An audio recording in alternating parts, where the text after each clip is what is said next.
Oi, galerinha! E aí, tudo bem com vocês? Vamos para a nossa aula de Química. Hoje vamos falar sobre classificação periódica dos elementos. Agora a gente vai para a frente A do livro. Esse vai ser o nosso primeiro capítulo, tá? Vamos deixar aí a orgânica um pouquinho de lado e vamos estudar a nossa tabela.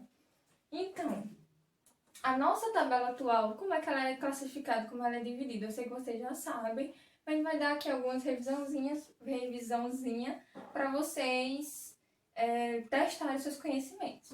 Então, como é que ela é dividida? Primeiro que a gente precisa saber que ela é um bicho de 7 períodos, tá? Então, não é de 7 cabeças, 7 períodos. Então, vai ser dividida de 1 até 7, tá? Que são os períodos que a gente lê assim nas linhas. E nas colunas a gente tem as famílias, que é de 1 até a 18. Classificações importantes da tabela periódica. Primeiro, essa divisão de metais e ametais e os gases nobres. Então, vocês precisam reconhecer isso na tabela periódica. Então, vou dar aí uma dicasinha para vocês, para quando vocês tiverem uma tabela, as coloridas e tudo já são, já fica destacado, tem legenda, né? Mas algumas questões querem que vocês tenham esse conhecimento. Então, o que é que vocês precisam fazer quando a sua tabela vier em preto e branco? Não tiver nenhum informativo de quem é metal, quem é o metal. O que é que vocês fazem? Procura essa escadinha aqui, ó. Que vai ser o seguinte. Procurem uma tabela para vocês irem acompanhando. Vocês vão lembrar dessa frase. Até assim, Brasil. Então, esses elementos que estão aqui na tabela e formam essa frase, vai ser essa divisão de metais e metais. De novo, até assim, Brasil. Então, até, TE, AS, SI e B. Até essa escadinha tem um questionamento muito interessante pra gente, né? Então, dessa escadinha para baixo, a gente vai ter os metais, com exceção, salve a exceção, que a gente sempre tem, o hidrogênio. A gente fala daqui a pouquinho sobre ele. Dessa escadinha para cima, a gente vai ter os ametais. E nessa última coluna aqui, que é a 18, a gente vai ter os gases nobres. Pronto. Essa é a classificação principais dos elementos, tá? Dessa escadinha para cá, metais.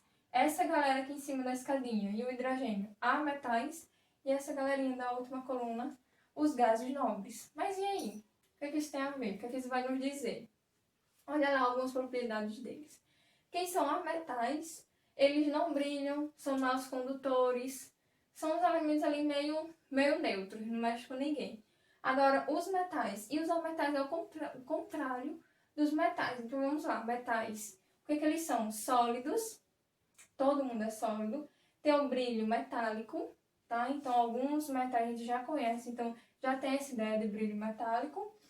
São ductíveis. O que seriam isso? A capacidade de formar fios. Até por isso que a gente usa metais na nossa rede de energia. São maleáveis, né? A gente consegue moldar o material. São ótimos condutores, tanto de calor quanto de eletricidade. Perceba que os metais são o contrário dos ametais. Os ametais, por exemplo, os metais são sólidos, os ametais estão em vários estados físicos. Só o bromo, por exemplo, é um líquido.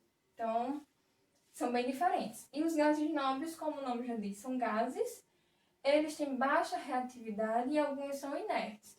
Então, gases nobres estão ali realmente como a nobreza, não se misturam com ninguém, estão ali no seu trono, tá bom? Então, essa é uma classificação.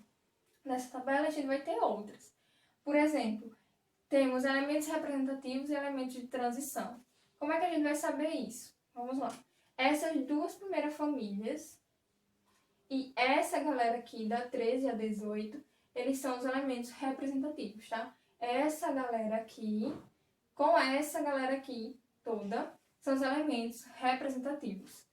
Então, na questão, às vezes, vai dizer, o elemento, o boro é um elemento representativo, ou ele pode confundir essa informação, né? Mas tem que saber que quem tá aqui, é representativo. E fica fácil, porque essa galera que tá mais aqui embaixo, no meio, vai ser o de transição interna. E essa galerinha aqui de baixo, transição... Eita, pessoal, esse aqui é interna, esse aqui é externa, tá? Porque esse aqui, de transição interna, é como se eles estivessem em uma gavetinha todo mundo aqui na família 3. Então, essa primeira linha aqui é como se todo mundo fosse do sexto período da família 3, todo mundo dessa gavetinha aqui do período 7 na família 3. É como se isso aqui tivesse pra dentro, tá bom? Como se tivesse todos aqui dentro. Então, esses aqui vão ser de transição interna, justamente por essa ideia da gavetinha. Esse aqui, transição externa. Fechou? Outra coisa que a gente precisa saber são da sua distribuição eletrônica. Então, observe. Essa galera aqui, família 1 e 2, a gente vai separar no bloco S. Então, lá pela distribuição de Linus Pauling, naquele videozinho que eu mandei pra vocês do Sem Pão da Fome, lembra? A gente vai falar daqui a pouco de novo. Se terminar em S, ele vai estar nesse primeiro bloco aqui. Se terminar em P, vai estar nesse bloco. Se terminar em D, eles vão ser de transição externa. Se terminar em F, de transição interna. Então, tem como a gente localizar esses elementos químicos pela distribuição eletrônica. Vamos ver como é isso?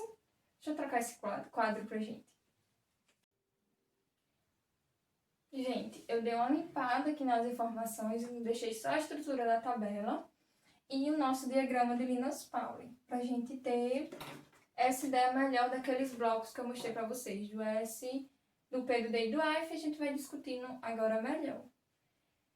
Então, isso aqui, esse diagrama é para vocês saberem fazer de cabeça, sem precisar estar olhando, tá? Porque isso vai nos ajudar bastante em algumas questões. Principalmente que envolver a tabela, distribuição eletrônica, depois ligações, então a gente sempre vai precisar fazer de utilização. Então, lá pela minha dicasinha do Sem Pão da Fome, vocês conseguem montar.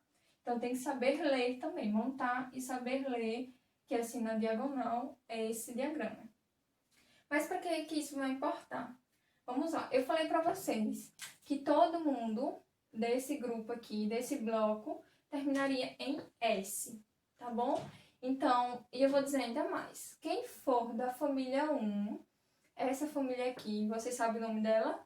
Família dos metais alcalinos, todo mundo vai terminar, vai ter a terminação eletrônica em S1. Quem for da família 2 vai terminar em S2, tá? Vamos lá, deixa eu pegar um exemplo. O lítio, que é da família 1.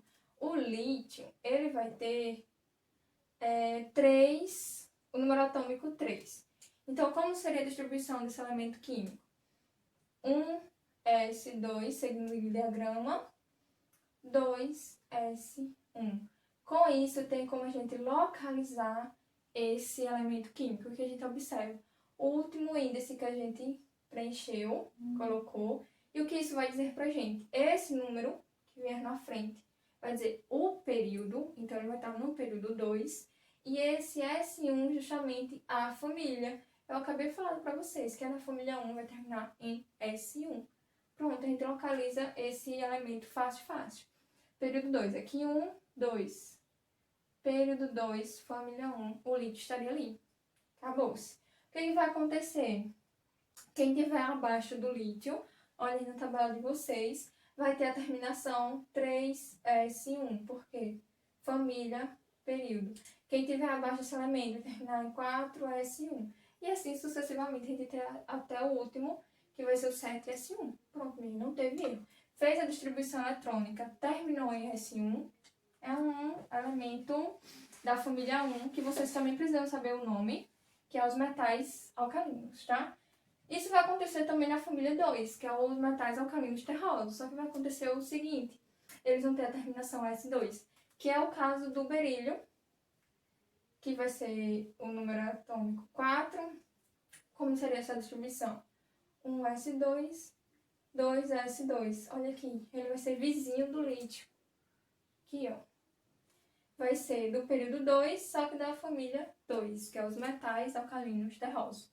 O nome da família e com isso, com a distribuição, tem como a gente localizar qualquer elemento químico, tá? Lembrando que o hidrogênio não faz parte dessa família, da família 1 porque ele é um elemento atípico. Só que ele vai ter a sua terminação em S1, né? Porque ele só tem... Ele é o primeiro, então ele só vai ter um elemento ali na camada dele. Só que lembrando que ele não faz parte da família. Elemento atípico. Então, o que acontece? Vamos pular aqui para o nosso bloco do P. Então, qualquer elemento químico que tiver a distribuição terminada em P vai estar nesse quadro aqui. Mas aí, para a gente localizar, quando for P3, P5, é só seguir a ordezinha. Quem for dessa primeira família, que é a família do boro, família 13, família do boro, ele vai ter a terminação P1. O seu vizinho, que é a família do carbono, todo mundo vai terminar em P2, tá? Minha tabela ficou pequena, mas a gente teria aqui P3, P4, acho que dá, e o P5, tá? Então, P1, P2, P3, P4, P5, e o dos gases nobres vai terminar em P6. Todo mundo termina em P6. Então, ele vai seguir a mesma lógica. Deixa eu pegar um exemplo da família do boro. Vamos pegar o próprio boro, que tem 5 de número atômico. A gente faz a distribuição eletrônica, normalmente 2s2, 2p1. Pronto, galera. A informação que a gente precisa. Período 2, família 13, que é do P1, que é do boro, né? O que vai acontecer? O nosso carbono vai ter essa mesma distribuição, só que vai terminar em P2, porque vai ter o número atômico 6, né? E assim sucessivamente, galera. Então não tem muito segredo. Agora vocês precisam saber o nome da família também, né? Uma coisa, a família 13 começa aqui com o primeiro elemento com boro. Então ele vai dar o nome à família, família do boro. Depois família do carbono, depois família do nitrogênio. Depois a gente vai ter os calcogênios e os halogênios. Então vocês precisam ter essa noção, que essa família aqui é os calcogênios, depois os halogênios, depois os gases nobres. Qual é a exceção também que a gente tem nos gases nobres? O hélio, que vai ser o primeiro elemento aqui da família. O que vai acontecer? Ele tem número atômico 2, então a distribuição da atômica dele vai ser 1s2. Única camada, única distribuição. Então ele vai ser a exceção e terminar em S2. Todos os outros terminam em P6. Fechou? O que vai acontecer aqui nos outros também? Ele vai terminar em D, vai terminar em F. Mas eu quero que vocês prestem mais atenção nesses elementos representativos, que vocês têm que saber mesmo localizar esses elementos com a ajuda do diagrama de Pauli, tá bom? Uma regrinha que tem até nesse de transição interna e externa é o seguinte, que ele vai ser o de transição externa, terminando em D. Ele vai ter o seguinte, essa formulazinha.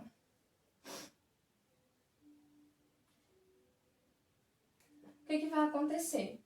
Ou a camada que vier aqui, por exemplo, se ele tiver, a camada não, o período, se ele tiver no período 3, ele vai ter a seguinte distribuição. 3s2 e o D, que seria o final dele, vai ser menos 1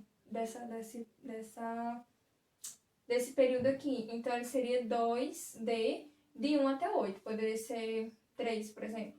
Então, essa distribuição vai vir assim. O penúltimo índice vai ser maior do que esse último aqui, tá? Essa questão do período, né? Onde a gente olha o período. No caso dos transição internas, que seriam os de baixo, essa formulazinha seria o seguinte. S2, N-2, F. Aí o que aconteceria? Mesma coisa, se a gente tiver no período, ele só pode estar no período 6 ou 7. Se a gente tiver no período 6, a gente vai ter esse caso aqui, N-2, então vai ser 4F e o índicezinho dele aqui. Então a gente vai ter esse tipo de terminação. 6, 4, 6S, 4F, ou então 7, S2 e 5F, porque a gente só tem esses dois tipos, né? Mas é bem fácil de identificar porque termina em, no caso desse em F, no caso desse em D. Tá, pessoal? Vamos treinar então nossa distribuição eletrônica e como localizar esse elemento químico através dela, que é bem simples, né? Como eu falei. É só sempre olhar o índice e o final, que vai ser a família. Esse índice, galera, é os períodos. Período 1, 2, período 2, 3 e assim sucessivamente, tá? Então, por hoje é isso, é só. Tenho certeza que vocês vão estar craque nessa distribuição eletrônica e eu tenho certeza que vocês sabem que isso vai servir para muito outros assuntos, tá bom? Fiquem bem. Tchau, tchau.